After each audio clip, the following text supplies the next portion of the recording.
చాలా బాగా అనిపించిందండి. సినిమా మాత్రం సనాతన ధర్మం గురించి మాత్రం ఎక్స్‌ప్లనేషన్ మాత్రం చాలా క్లియర్‌గా ఇచ్చారు. క్లైమాక్స్‌లో అయితే ఇంకా గూస్ బంప్స్ వస్తాయి సినిమా చూస్తుంటే. ఓకే. లాగ్ ఉందంటున్నారు మూవీలో. లేదు మేడం, అలా ఏం అనిపించలేదు. 3 గంటలు కంఫర్టబుల్‌గా చూడొచ్చు. సీజన్ వరకు వీఎఫ్ఎక్స్ ఎలా అనిపించింది?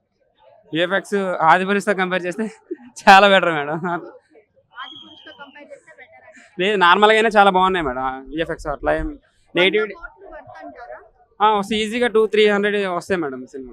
ఓకే. 200-300 వస్తాయి. సో మీకు బాగా నచ్చింది ఏంటి మూవీలో పాయింట్స్? కొన్ని ట్విస్ట్స్ ఉన్నాయి మేడం.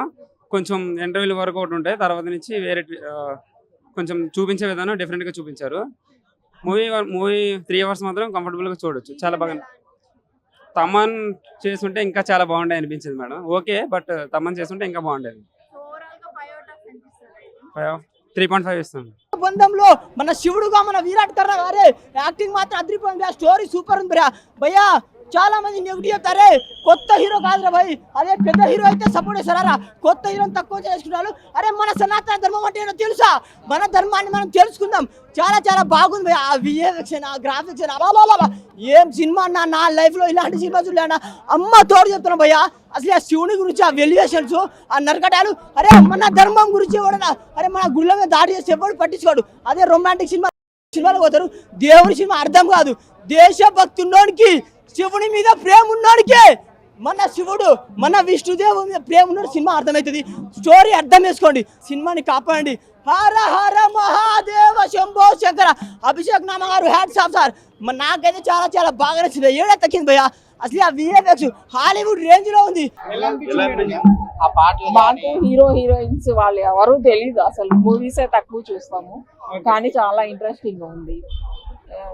అది ఆ సనాతన ధర్మం అలా అని రైజ్ చేయకుండా ఉంటే బాగుండేది అనిపించింది. మాకేం తెలుసు బ్రహ్మకమలం, అది స్టోరీల పార్ట్ అదే కదా. బాగుంది.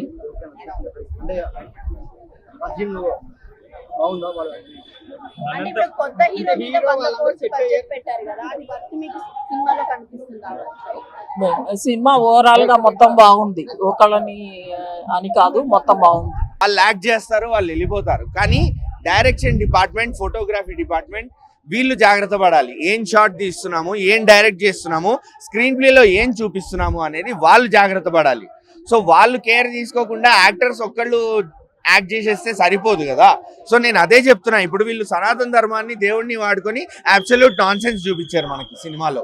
హరహర మహాదేవ అనగానే సినిమా హిట్ అయిపోదు, శివుడు బొమ్మ చూపించగానే సినిమా హిట్ అయిపోదు. ఒక స్టోరీ ఉండాలి, ఒక స్క్రీన్ ప్లే ఉండాలి, బలంగా చూపించాలి.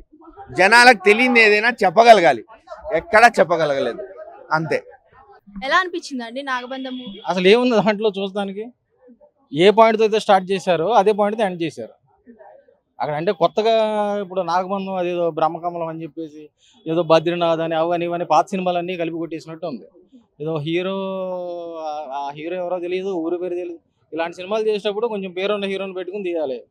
ఆ హీరో ఫేస్ వాల్యూ లేని హీరోని పెట్టుకుని సినిమాలు తీస్తే ఎవరు చూస్తారు వచ్చి? అంటే హీరోనే మైనస్ అంటారా మూవీకి, స్టోరీకి? స్టోరీనే లేదు సినిమాలో. ఎక్కడ స్టార్ట్ చేశారు అక్కడే ఎండ్ చేశారు సినిమా. పార్ట్ 2 మళ్ళీ పార్ట్ 2 ఎవరు చూస్తారు? పార్ట్ 1 థియేటర్లో అసలు అంతసేపు ఎవరు కూర్చోలేకపోతున్నారు. 3.5 గంటల సినిమా ఇలా అసలు ఏం బాగాలేదండి. లౌడ్ ఇలాంటి సినిమాలకి ఎంఎం అని అలాంటి వాళ్ళని పెట్టుకోవాలి, మంచి మ్యూజిక్ ఉండాలి. ఆ సాంగ్స్ ఎందుకు, హీరో హీరోయిన్ ఆ డ్యూట్ ఎందుకు పెట్టడం మధ్యలో అర్థం కాదు. ఆ కనెక్టివిటీ లేదు సినిమా. ఒక్కొక్క సీన్ కనెక్టివిటీ లేదు. స్క్రీన్ ప్లే అంతా చాలా బ్యాడ్గా ఉంది. 100 కోట్లు ఉన్నాయి, ఏదో మూవీ తీయాలని తీసినట్టు ఉంది తప్పితే నిజంగా ఈ సినిమాకు 100 కోట్లు ఖర్చు పెట్టొచ్చా లేదా అనేది అయితే ఏం లేదు.